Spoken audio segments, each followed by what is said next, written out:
Ladies and gentlemen, the following contest, it is a 4-1 fall.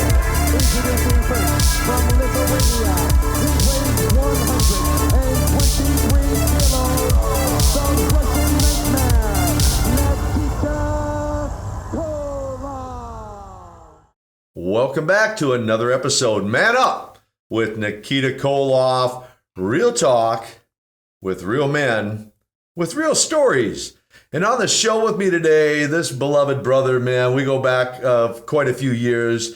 Justin Porter, welcome to the Man Up Show. Hey, it's good to be here today, Nikita. Thank you. It's great to have you here, and you bring some younger blood to the show here. Come on, I don't know about that. Yeah, no, I mean, usually I have more, I'll say it this way, more seasoned interviews on the Man Up Show, but I'm excited to have you on just because, so good to be here. Well, you have such a fascinating story. Yeah. You really do. And we go way back. Way back. In fact, tell me if I'm not saying this right. You knew me before I knew you. That's exactly right. Is that pretty accurate? That's right. I was a huge wrestling fan as a kid, Nikita. I was telling my wife the other day, back when I was a kid in the late 80s and 90s, we didn't have Instagram, but we had wrestling magazines that were like the original. So I was behind you on the shelf, yeah. I had the action figures, and I ran into you you ran into me at, I think, Ryan's Steakhouse when I was like 10 years old, in line, in the rope line, you know. I didn't literally run into you, did I? I would have had a problem. You know what I'm saying? I saw you, Nikita, in line, and I was scared to death. And I just I literally froze, you know, in fear of your presence there at Ryan's in, I believe, the early 90s. So, okay. Yes, I knew you much earlier before you knew me. And I cannot, like, for real, I can't tell you how many guys have said, you scared the bejeebers out of me. I mean, right? It's true. You know, and apparently I had this intimidating presence about me here. Get out of here. I was an imposing figure, apparently.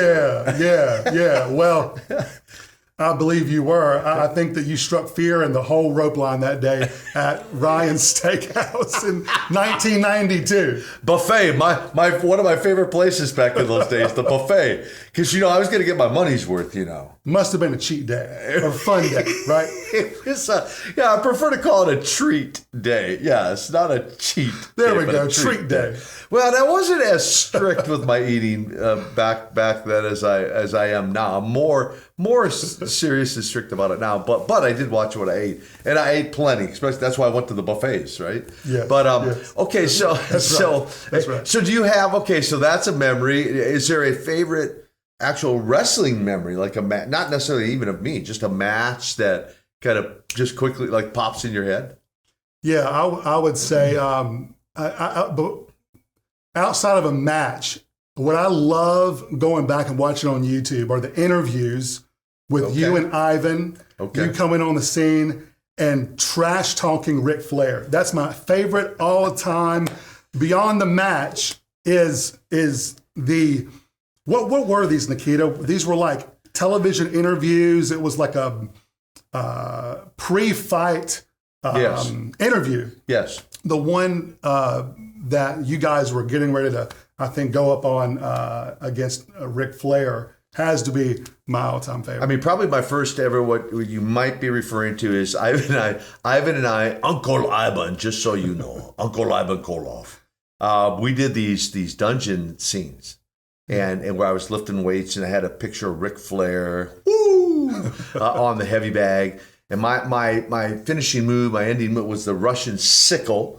And so I was sickling the heavy bag in one scene, but we had several scenes like that. Yeah. As a build-up to my first ever match against the Nature Boy, and at the Great American Bash, the first ever Great American Bash, at the Memorial Stadium in Charlotte, North Carolina. Wow. And the crazy thing, Justin, is I was only 13 months into the wrestling business. Wow.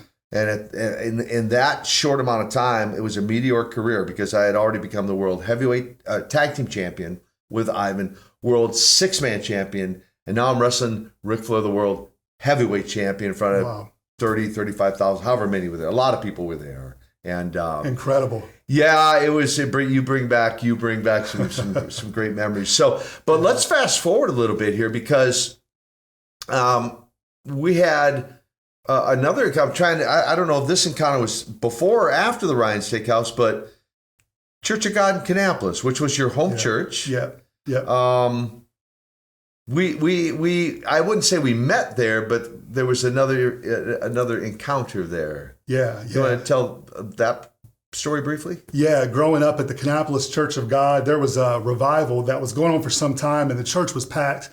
Maybe 1,000 people were showing up, and I was about 12 years old, and God was moving powerfully, and God was dealing with me at 12 years old in a really powerful way, and showing me as a young 12-year-old boy how powerful he really was. And I'll never forget, there was a moment when the evangelist calls out Nikita Koloff to stand up in front of 1,000 people. And then, of course, I know exactly who you are. And God began to move so powerfully in a way that God was showing his power. And I think showing off his power on you would be a good way to say it. And my translation as a 12-year-old boy, and my dad even coming around after service and saying, son, did you see the way God moved on Nikita Koloff?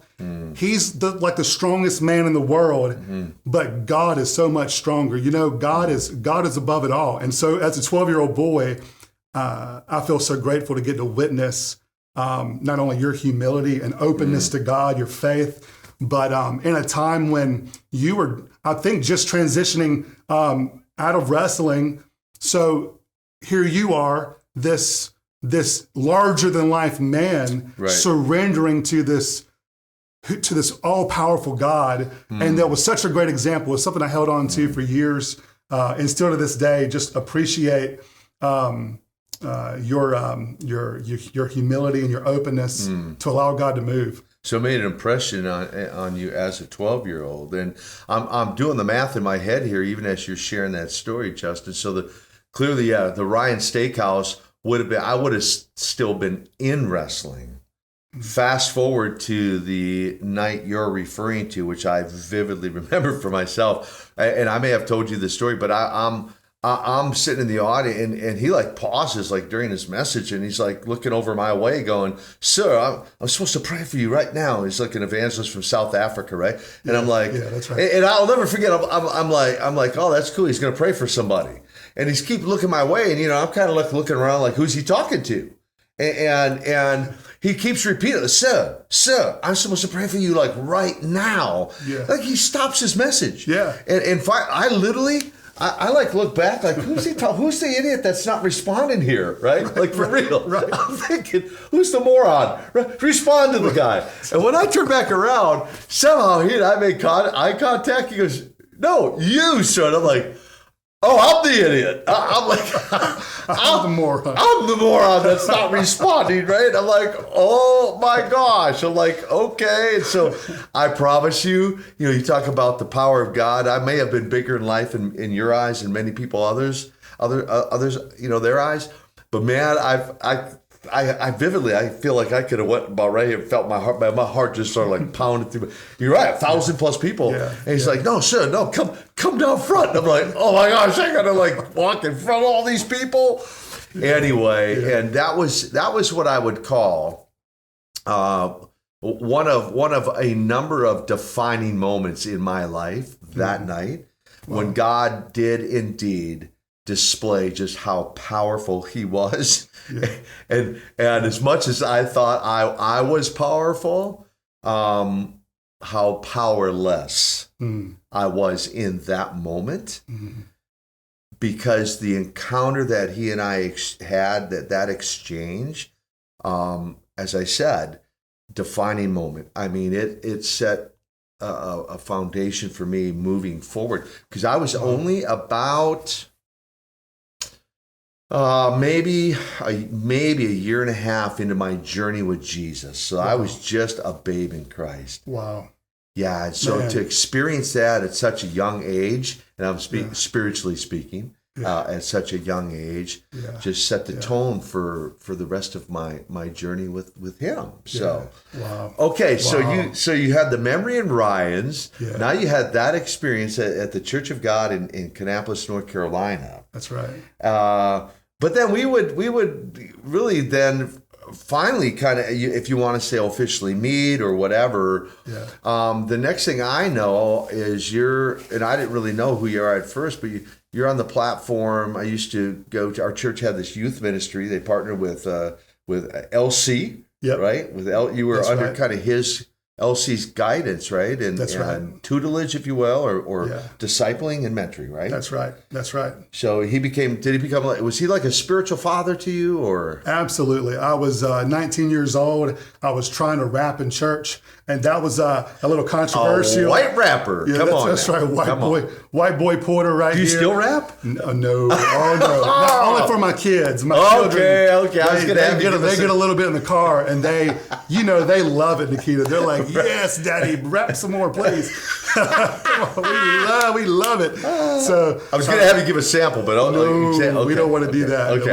We'll have to cut that. So, all right. So 19, you're under LC's tutelage. Yeah. So they really embraced that style of ministry and approach at that time. They're busing in 500-600 kids from the inner city, all over the area into a church service that's made just for them. So I got onto a bus and I got bit by the bug per se. I was in and ministering there at Providence House under LC, and it was a very special time. Never apologize for who you are. Be who God has called you to be, and be boldly. Hi, Nikita Koloff here, and I am excited to announce the first annual MorningStar Men's Conference, August 25th to the 27th. Our theme this year, Man Up. It's time. And we have a phenomenal lineup of speakers, including NBA All-Star Al Wood, WWE Superstar Lex Luger, Lieutenant General Jerry Boykin, David and Jason Benham, the Benham Brothers, Chris Reed, and of course, Dr. Rick Joyner. Let's not forget world-renowned evangelist Frank Shelton.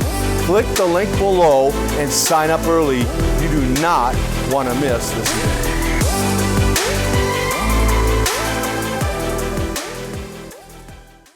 Special time in your life because it gave you a lot of experience. I mean, even to be able to minister and interact with some of those inner city kids who came from some very broken homes, which I myself can relate to. I know you know some of my story where I was, Minneapolis. So if you haven't figured it out by now, I'm not from Russia, just in case you're wondering. I'm not from Russia. I didn't burst your bubble, did I? What? Oh, my gosh. Where are you from? So Minnesota, it was called the Minneapolis Housing Authority. That was the official name.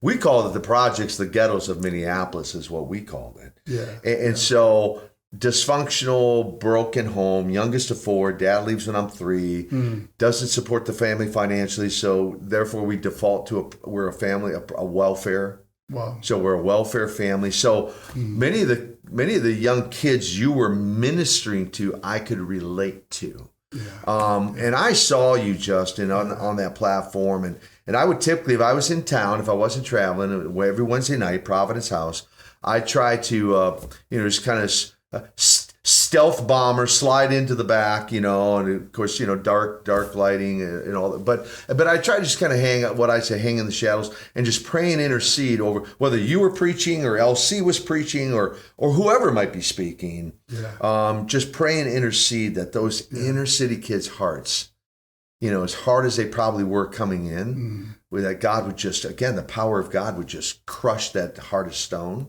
Yeah. And before they left that night, replace it with a heart of flesh. And That's right. Dude, you brought some anointed, powerful, even at the age of 19. I mean, you brought some anointed, powerful messages. I appreciate Do you have a favorite memory from, maybe a favorite message or something that happened during that season of your life that left an indelible mark on you? Absolutely.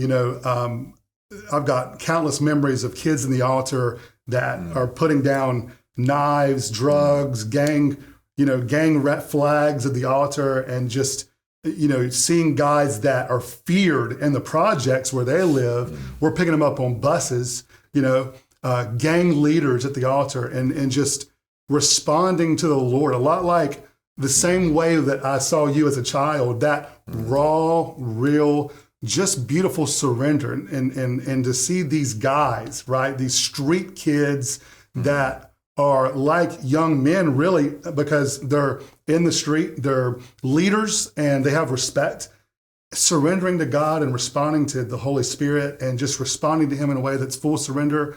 I've got so many memories of saying, thank you, Lord. I get to be in a position where I'm in the altar with a kid who's laying down gang rags. He's laying down things that was a search for identity, a search for a father, a search for strength and respect. And to be in a moment, and moments, so many moments where so many young men, especially, were receiving that from the Lord. You talk about just an increase in your own faith. To see that happen is just miraculous. Wow. So it was a great, special time. I can only imagine how many wonderful memories are there. And let's fast forward a bit. So you stay in ministry. You can, if you will, graduate from youth ministry and became a campus pastor on staff at the Refuge, my home church, my pastor Jay Stewart, and you're campus pastor for a number of years, and then God leads you to plant a church in Hickory, North Carolina. That's right. And just tell us just a short version of how you got to that place and that experience of planting a new church. Absolutely. I never intended to preach on a platform to street kids. I really wanted to rap. I wanted to be the next Toby Mac or whatever. And, God has always had a way through my life of putting me somewhere else that whatever was in my heart was a vehicle to what was really in His heart, Mm-hmm. So the same thing would happen with planting a church. I was about 24, 25 years old, and God put a burning in my heart for souls. I've always been an evangelist. At 12 years old, I was an evangelist in my neighborhood and just had a heart to see people come to Jesus. And so church planting was a huge boom at that moment, at that time, for especially in evangelism. So many people were coming to Christ through church plants we were a part of a powerful church plant in our area, the Refuge. So I went to Pastor Jay and I said, Pastor, I really feel like God has called me to plant a church one day, and I would love for you to just mentor me and coach me and guide me into that. And so we ended up, God put in our hearts, like Matthew 5, a city on a hill would shine and all people would see that light and glorify the Father in heaven. So we had the Hills Church, and I had a buddy that said, if you're going to be the Hills, man, you ought to go to the foothills of North Carolina. A lot of church planters are going to big cities that are very desirable in like vacation or, I think I'm called to Miami, Maui. I'm called to plant a church in Maui. I met some church planters going to Hawaii. Nothing wrong with that. No. God leads you to do that, right? Anyway, I'm sorry. Continue with your story. Yeah. So I had a buddy that said, nobody's going to places like Hickory, North Carolina.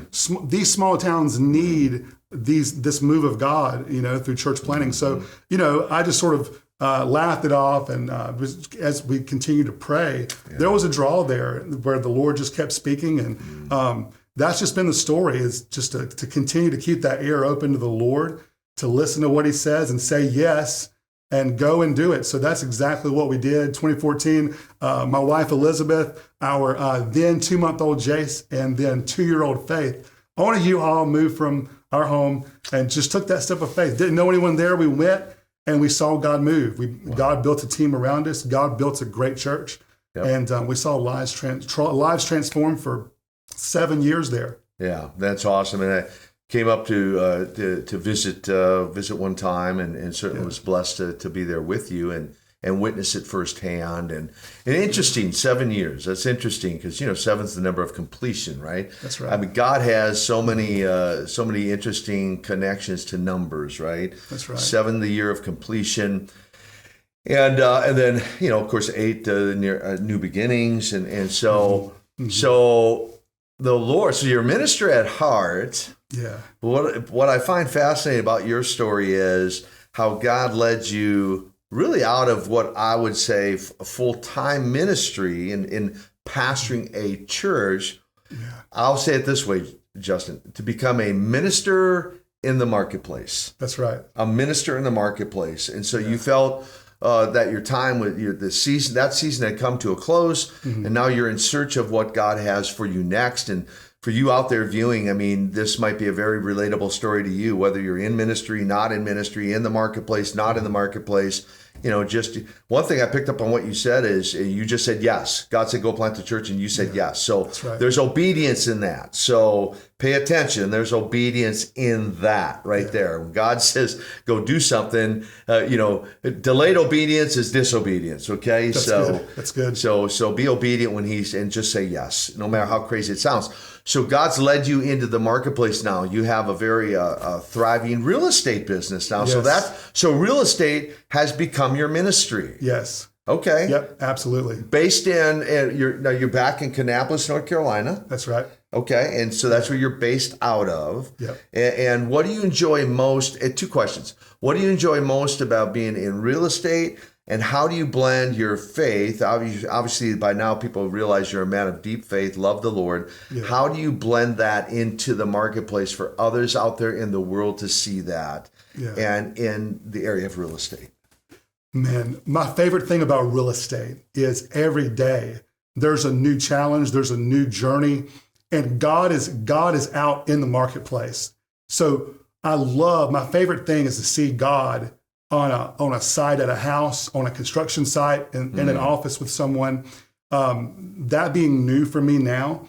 And I know for many, that's been their story for a long time. And I love hearing from people that say, hey, Justin, welcome to the team. We've been out here ministering 20 years, 30 years. So my favorite thing about real estate is that every day is a new challenge. It's a new thing. And God is needed every day in that journey.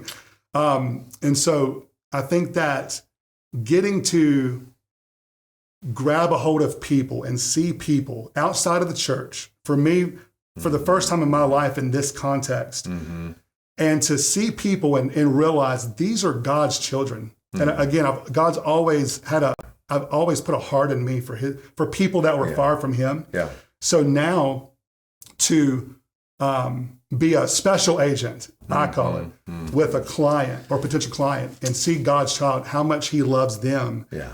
And to show them His love.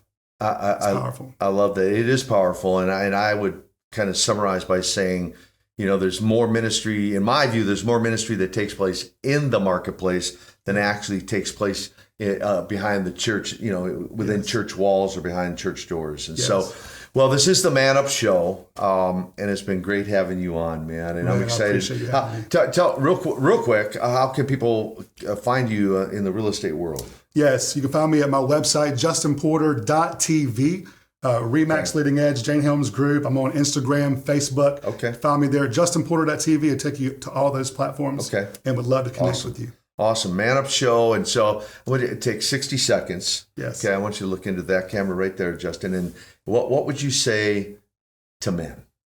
What I would say to men is, men, you matter so much. God is looking for men to share His dreams with.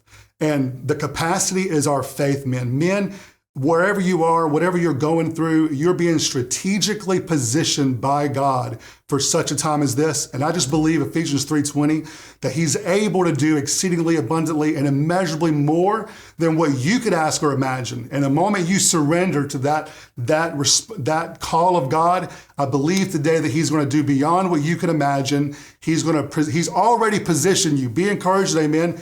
He's positioned you for your kingdom calling, for your kingdom work. And if you just simply say yes, He's beyond proud of you already. But when you say yes, that's success. You have what it takes. God's put it in you. And I believe the best truly is yet to come. Wow, that's a great word and a great challenge, man. I hope you embrace what Justin just said. That's a great challenge for each and every one of us. And I'm just excited for your future and taking that heart of ministry, that what I might say is a pastoral heart, out into the marketplace and making a difference in men, women, and children's lives. Because I imagine even moving into the future, when you place somebody into a home, more than just selling them a home, they have, in encountering you, they have had an experience with you as their realtor that goes beyond just a business transaction. That's right. And so I'm excited for you. I'm excited for each and every client that comes your way. And thank you. And I just want to thank you. Thank you for tuning in once again today to the Man Up Show with Nikita Koloff. And each and every week, it's our goal to bring to you a story like Justin Porter, an inspiring story, regardless of your background, regardless of your walk in life. And let me just say this as I close. If you have yet to surrender your life to Jesus, today would be an incredible day to make that decision and give your life and your heart to Jesus, and then just reach out and minister or let us know that you made that decision. God bless you. Thanks for tuning in. Thank you for tuning in to this episode of The Man Up Show. For more content, please visit us at www.morningstartv.com. Hello, I'm Chris Reed, and I want to tell you about the upcoming New Era Conference. ERA being an acronym for Education Reformation Association. It's here at MorningStar here in Fort Mill, South Carolina, and it'll be June 26th through the 28th. I'll be speaking, Rick Joyner will be speaking, Chuck Pierce is going to be speaking as well. We have a vision to empower Christian educators and administrators. If you feel called to education in any area, if you want to train and disciple the next generation, or you want to start a kingdom school of any kind or homeschooling, or a church Christian school, or you desire to work with like-minded reformers, then I'm putting out a call for you.